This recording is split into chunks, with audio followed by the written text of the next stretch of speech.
बाबूराम एक बहुत गरीब परिवार से था। वह गांव में कोल्हू चलाने का काम करता था।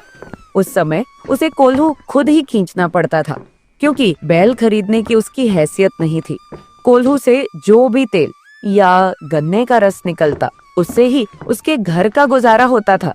25 साल की उम्र में बाबूराम के पिताजी ने उसकी शादी हीरावती से कर दी। वह भी गरीब परिवार से ही थी। उसके पिताजी ने दहेज के नाम पर अपनी बेटी को केवल 2 जोड़ी कपड़े, 5 बर्तन और एक गाय दी थी। विदाई के समय उन्होंने बाबूराम से कहा, बेटा, मुझ गरीब के पास और कुछ तो नहीं है। एक बेटी है और एक ये गाय है। मैं दोनों ही तुम्हें सौंप रहा हूँ। तुम दोनों का ख्याल रखना। पिताजी, आपने अपनी सारी संपत्ति तो मुझे दे दी। इससे बढ़कर और मेरे लिए क्या हो सकता है? आप चिंता ना करें, मैं दोनों का ही अच्छे से ख्याल रखूंगा। हीरावती अपनी ससुराल आ गई और सास ससुर की सेवा में व्यस्त हो गई और बाबूराम अपने कोल्हू को खींचने में। एक दिन वो दोनों बैठे हुए खाना खा रहे थे। तभी उनकी नजर आंगन में खूंटे से बंधी हुई गाय पर गई। देखो तो हमारी गैया कैसे हमें टुकुर टुकुर देख रही है। इसे मैंने बचपन से पाला है। मैंने प्यार से इसका नाम पन्ना रखा था। बाबूलाल हंसते हुए बोला, अच्छा जी, तुम हीरा और तुम्हारी गाय पन्ना, ये तो बहुत अच्छी बात है। खाना खा लिया हो तो चलो, मैं तुम्हारे पैरों में थोड़ा तेल लगा दूं। कोल्हू खींचते खींचते पूरा दिन थक जाते हो। मैं तो कहती हूँ कुछ और काम क्यों नहीं कर लेते। इससे अच्छा तो किसी के यहाँ मजदूरी ही कर लो। ये तुम कैसी बातें कर रही हो हीरावती? मेरा काम छोटा है तो क्या हुआ? मैं अपना खुद का मालिक हूँ। मुझे गलत मत समझो। बस तुम्हारे हाथों के छाले मेरा कलेजा दुखाते हैं। फिर पैसों की भी तो तंगी है। पूरा दिन कोल्हू खींचते हो, तब जाकर 2 भगत की रोटी का इंतजाम होता है। इससे अच्छा तो एक बैल हो तो कोल्हू वो चलाता और तुम अपने खेतों को देखते। खेत तो कब से बंजर पड़े हैं, ना पैसा है और ना बैल। 1-2 बार जमींदार को बुआई के लिए दिया तो वह भी बेईमानी कर गया। 2 बोरी अनाज भी नहीं दिया। तब से खेत यूं ही खाली पड़े हैं। बाबूलाल ने हीरावती को छेड़ते हुए कहा, इससे अच्छा तो तुम्हारे पिताजी दहेज में एक बैल ही दे देते। कम से कम हमारे दिन तो बदल जाते। क्या तुम्हें दहेज में बैल चाहिए था? बाबूलाल मुस्कुराते हुए बोला, अरे नहीं पगली, मैं तो तुम्हें छेड़ रहा था। मुझे खुद पर भरोसा है। मैं मेहनत करूंगा और तुम्हें हर खुशी देने की कोशिश करूंगा। हीरावती ने कुछ सोचा और बोली, अरे इस तरफ तो हमारा ध्यान ही नहीं गया। हमें बैल खरीदने की क्या जरूरत? हमारी पन्ना गर्भवती है।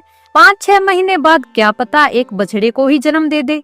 बछड़े का जन्म, ये सोचते ही बाबूराम के मन में हलचल होने लगी और वह आने वाले दिनों के बारे में न जाने क्या क्या सोचने लगा।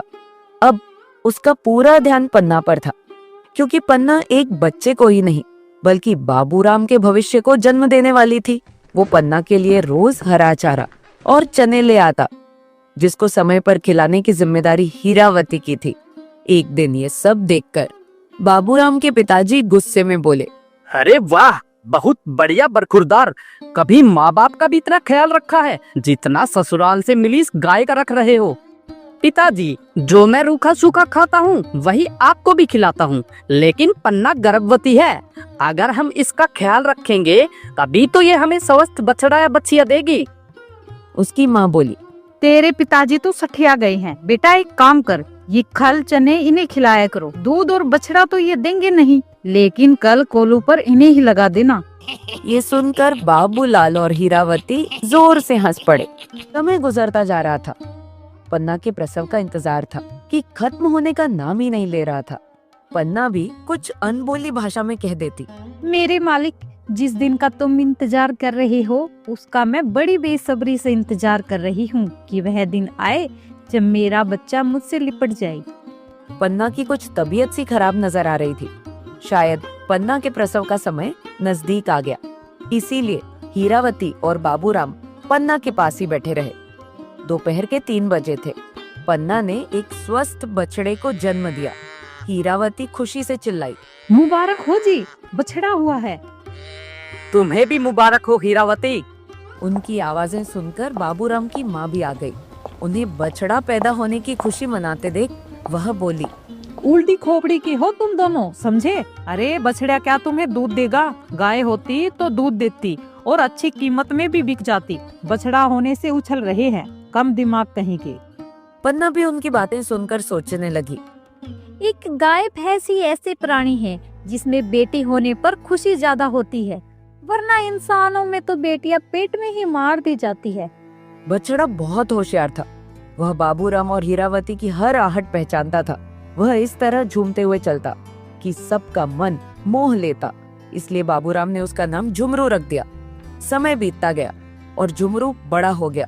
एक दिन हीरावती बोली, देखो तो झुमरू कितना बड़ा हो गया है, कुछ देर इसे कोल्हू पर लगाया करो। कुछ दिन का और सब्र करो भाग्यवान, फिर तो कोल्हू क्या, इसे हल भी चलाना पड़ेगा।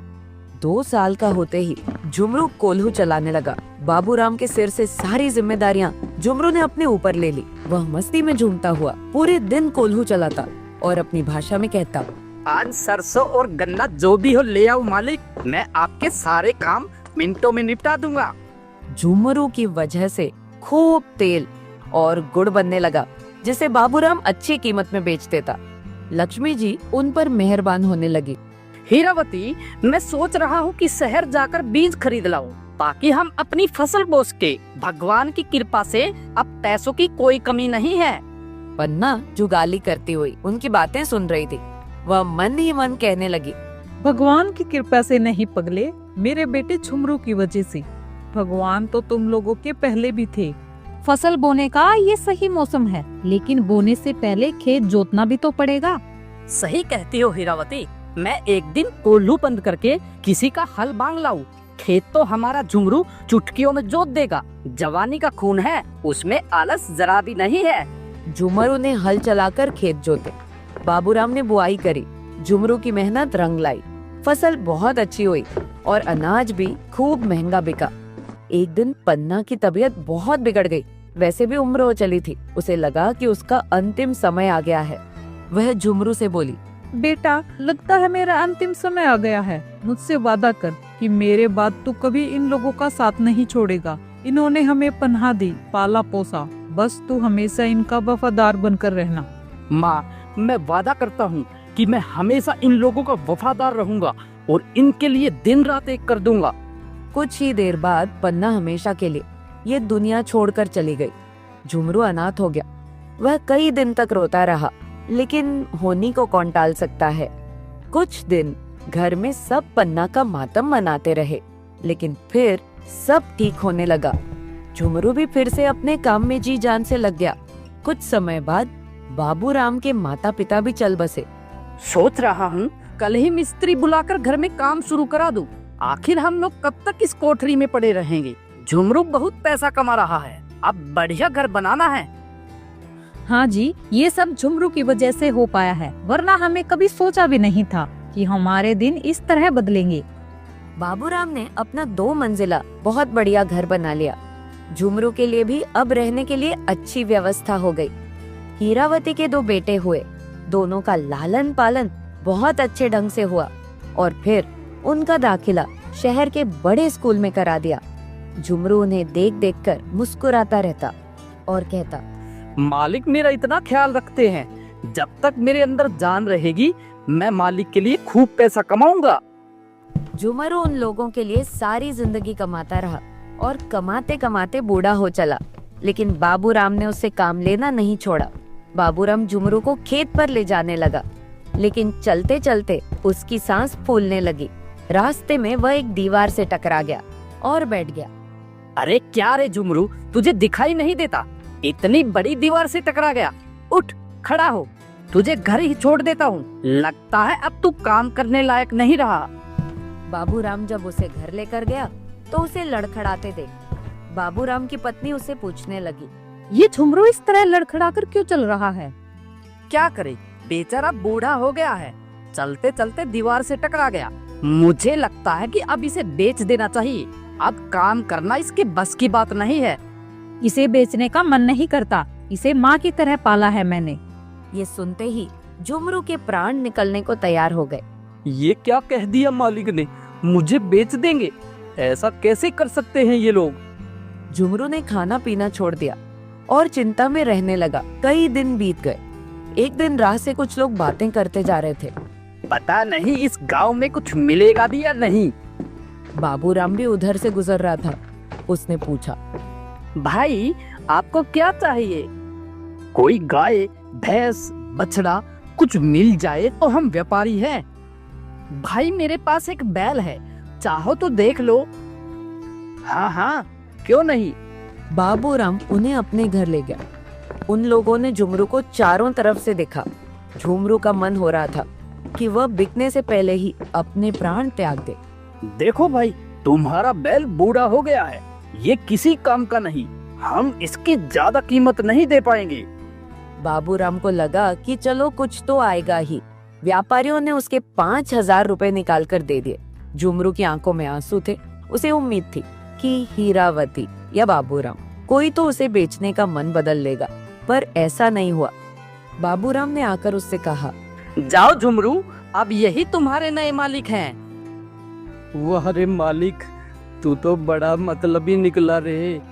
मैं सारी जिंदगी तुम्हारे लिए कोलू खींचता रहा, तुम्हारे खेत जोतता रहा, तुम्हारे छप्पर से मैंने महल बना दिए, लेकिन आज तुम मुझे बेच रहे हो।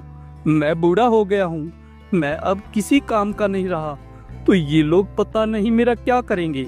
ये मुझे हत्थे पर भेज देंगे, जहाँ मेरी गर्दन काट दी जाएगी और मेरा शरीर कई टुकड़ों में बांट दिया जाएगा।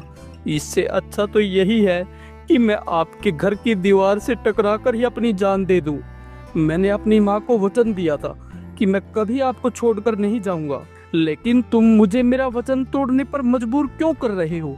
मुझे तुमसे कुछ नहीं चाहिए, मैं तो बस यही चाहता हूँ कि मरने के बाद भी कहीं तुम्हारे खेत खलियानों में मुझे मेरे शरीर जितनी जमीन मिल जाए, ताकि मुक्ति के बाद भी आपका प्यार मेरे लिए बना रहे। उसकी यह पीड़ा सुनकर उनकी आंखों से भी आंसुओं की धारा बहने लगी। हे भगवान, मैं ये क्या अनर्थ करने जा रहा था? मैं अपने जिगर के टुकड़े को कसाई को बेचने चला था। मुझे माफ कर दे झुमरू। भैया, ये लो अपने पैसे और लौट जाओ। मुझे मेरा झुमरू नहीं बेचना। अब जब तक इसकी जिंदगी है, ये हमारे साथ ही रहेगा। ये सुनकर झुमरू फिर से बचपन की तरह इतराने लगा। बाबूराम और हीरावती उसके बचपन और संघर्ष याद करके उससे लिपट गए। एक गांव में दामोदर नाम का एक आदमी अपनी पत्नी के साथ रहता था। वह बहुत गरीब थे, कभी कभी उन्हें भूखे ही सो जाना पड़ता था। इतना होने पर भी दामोदर की पत्नी सुनीता उसे हमेशा समझाती। कभी तो अच्छे दिन लौटेंगे, अभी तो हमारे शरीर में शक्ति है। पत्नी की इन बातों से दामोदर का हौसला बना रहता। उनके पास एक गाय थी। गरीबी के कारण वे गाय को अच्छी खुराक भी नहीं दे पाते थे, जिससे गाय अधिक दूध नहीं देती थी। जो भी दूध मिलता उसे पीकर अपनी भूख मिटाते। खेती का मौसम आने पर दोनों काम पर निकल पड़ते। इस मौसम के जाने पर दोनों जंगल को जाते, सूखी लकड़ियां बीन कर लाते, उन्हें बेचते और उनसे मिले पैसों से अपना गुजारा करते। एक बार गाय ने बछिया को जन्म दिया। दामोदर की पत्नी ने सोचा, दुधारू गाय को खरीदने वाले लोग मिल जाते हैं, क्यों ना इसे बेचकर रुपयों से कोई धंधा शुरू किया जाए। उसने अपने मन की बात पति को बताई। दामोदर गाय बेचने को राजी हो गया। सुबह सुबह एक पोटली में थोड़ा चिड़वा बांधकर वह निकल पड़ा। घर से निकलते समय सुनीता ने गाय के कान में फुसफुसाते हुए कहा, हमें माफ कर देना गैया मैया, ईश्वर ने हमें गरीब नहीं बनाया होता तो हम तुम्हें कभी नहीं बेचते। इतना कहते कहते वह रोने लगी। दामोदर से पत्नी की हालत देखी नहीं गई। वह जल्दी से गाय को लेकर निकल पड़ा। चलते चलते धूप तेज हो गई। खाली पेट होने और तेज धूप के कारण वह थकान महसूस करने लगा। एक बहती हुई नदी को देखकर उसने सोचा, चलो नाश्ता कर लेते हैं, पीने के लिए पानी भी है और आज गर्मी भी बहुत है, इसी बहाने थोड़ा आराम मिल जाएगा। वह साथ लाया चिड़वा चबाने लगा। तभी उसका ध्यान एक आदमी पर पड़ा जो गधे को लेकर उसके सामने खड़ा था। उसने पूछा, अरे भाई, गाय बेचने जा रहे हो क्या? हाँ भाई, मैं गाय बेचने के लिए जा रहा था। आज गर्मी बहुत थी, मैंने सोचा थोड़ी देर आराम कर लेता हूँ। उस आदमी को गाय अच्छी लगी, साथ में बछिया भी थी। उसने कहा, भाई मेरे पास पैसे तो नहीं है, हाँ अगर मेरे गधे के साथ बदला करना चाहो तो मैं तैयार हूँ। तुम गधा ले लो और मुझे गाय दे दो। उस आदमी की बातों को सुनकर दामोदर सोचने लगा। यदि आज गाय नहीं बिक पाई तो मैं घर नहीं लौट सकूंगा, और अगर घर न लौटा तो पत्नी चिंता करेगी। अगर गधा ले लेता हूँ तो घर लौटने में देरी नहीं होगी, और गधे पर बैठकर जंगल से लकड़ियाँ लाने में भी आसानी होगी। दामोदर ने सहमति जताई। सौदा तय हुआ। फिर वह घोड़े पर बैठकर घर की ओर चल पड़ा। वह कुछ ही दूर चला होगा कि रास्ते में उसने बकरी के झुंड को आते देखा। वह सोचने लगा, गधे से अच्छी तो बकरी है, बकरी से दूध भी मिलेगा। उसने अपने मन की बात गडरिया से बताई। भाई आप मेरे गधे के साथ बदला करोगे? आप मुझे एक बकरी दे दो और बदले में ये गधा ले लो। गडरिया उसकी बात सुनकर खुशी से उछल पड़ा। उसने फौरन एक बकरी दामोदर को दी और गधे को लेकर चल पड़ा। अब दामोदर बकरी को लेकर पैदल चलने लगा। उसे बार बार पत्नी की याद आ रही थी। इस बार उसने रास्ते में मुर्गियों के साथ एक आदमी को आते हुए देखा।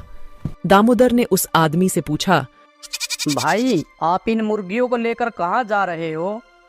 उसने कहा, भाई मैं इन मुर्गियों को बेचने जा रहा था। दामोदर सोचने लगा, मुर्गी तो बकरी से अच्छी रहेगी। हम पति पत्नी को खाने को अंडे तो मिलेंगे ही मिलेंगे। हमारी सब्जी की समस्या भी दूर हो जाएगी, शरीर को ताकत भी मिलेगी। दामोदर ने पूछा, भाई क्या मेरी इस बकरी से तुम मुर्गी बदलना पसंद करोगे? मुर्गी वाला एक धोखेबाज आदमी था। उसने कहा, भाई मेरी एक शर्त है, मैं तुम्हें एक बकरी के बदले में एक मुर्गी दे सकता हूँ। दामोदर बकरी के बदले एक मुर्गी लेने के लिए तैयार हो गया। दोनों में सौदा तय हुआ। दामोदर मुर्गी को लेकर घर की ओर बढ़ने लगा। दिन ढलता जा रहा था। दामोदर को घर पहुंचने की जल्दी हो रही थी। भूख के मारे उसके पेट में चूहे दौड़ रहे थे। तभी रास्ते में उसे एक ढाबा दिखाई दिया जहां पर रोटियां बन रही थीं। साथ ही दाल के तड़के की खुशबू से दामोदर के मुंह में पानी आने लगा। उसने सामने ढाबे के मालिक रामू को पाया। वो उससे कहने लगा, मुझे बहुत जोर की भूख लगी है, मैं रोटी खाना चाहता हूँ, लेकिन मेरे पास पैसे नहीं है। रामू बोला, अगर तेरे पास पैसे नहीं है तो मैं क्या करूँ? बिना पैसों के मैं रोटी नहीं दूंगा, तू कोई और जगह इंतजाम कर ले। रामू की बात सुनकर दामोदर बोला, भाई आप ऐसा करो, यह मुर्गी रख लो और मुझे भरपेट खाने को रोटी सब्जी दे दो। रामू सोचने लगा, यह आदमी या तो पागल है या फिर चोर है। वो दामोदर से गुस्से में पूछने लगा, क्यों रे, बता यह मुर्गी कहाँ से चुरा कर लाया है? दामोदर ने कहा, नहीं तो इसे मैंने उस आदमी से बदला है जो बकरी लेकर जा रहा था। मेरी बातों पर भरोसा न हो तो उस आदमी को बुलाकर पूछ लीजिए। रामू को विश्वास हो गया कि मुर्गी चोरी की नहीं है। फिर उसने पूछा, चलो मैं तुझ पर भरोसा करता हूँ, लेकिन मुझे एक बात समझ नहीं आई, तुमने बकरी के साथ मुर्गी बदलने का सस्ता सौदा क्यों किया? दामोदर ने उसे पूरी कथा बताई। यह सुनकर रामू बोला, चलो ठीक है, रोटी तो तुझे मिलेगी, लेकिन मुझे तुम पर तरस भी आ रहा है। आज तेरी खैर नहीं है, तेरी पत्नी तेरी बातों को सुनकर तुझे घर में घुसने नहीं देगी। रामू की बात सुनकर दामोदर बोला, आप मेरी पत्नी को नहीं जानते। मेरी पत्नी अनपढ़ जरूर है, लेकिन है बहुत समझदार। मेरे इस सौदे पर वह भी नाराज नहीं होगी। रामू ने कहा, ऐसी बात है, चलो शर्त लगाते हैं। दामोदर ने कहा, ठीक है, पर शर्त क्या होगी? रामू बोला, चलो तुम ही बता दो। दामोदर गरीब था। उसके पास देने के लिए तो कुछ था नहीं। उसने कहा, अगर मैं शर्त हार गया तो खाली हाथ वापस लौट आऊंगा और जिंदगी भर आपकी नौकरी करूंगा, लेकिन अगर आप शर्त हार गए तो? रामू ने कहा, अगर मैं शर्त हार गया तो तुम्हें गाय, गधा, बकरी और मुर्गी की पूरी कीमत दूंगा। दामोदर कहने लगा, सेठ जी मुझे शर्त मंजूर है। लो इस मुर्गी को पकड़ो और मुझे खाने के लिए दाल रोटी दो। दामोदर जब रोटी खाने लगा तो रामू ने कहा, भाई मैं भी तेरे साथ चलूंगा, क्योंकि मुझे तेरी पत्नी के धैर्य की परीक्षा लेनी है। दामोदर ढाबे के मालिक को लेकर चलने को तैयार हो गया। दोनों को घर पहुंचते पहुंचते अंधेरा हो चुका था। दामोदर पत्नी को आवाज देते हुए घर के अंदर घुस गया। रामू बाहर खड़ा होकर उनकी बातें सुनने लगा। दामोदर को कमरे में आते देख उसकी पत्नी ने कहा, चलो अच्छा हुआ, रात होने से पहले ही आप वापस आ गए। गाय कितने में बिकी? दामोदर ने कहा, गाय तो मैंने बेच दी, मगर पैसे हाथ नहीं आए। उसके बदले मुझे एक गधा लेना पड़ा। उसकी पत्नी बोली, चलो कोई बात नहीं, अब तुम्हें लकड़ी लाने जंगल तक पैदल नहीं चलना पड़ेगा, लकड़ी भी गधे पर ढो सकते हो।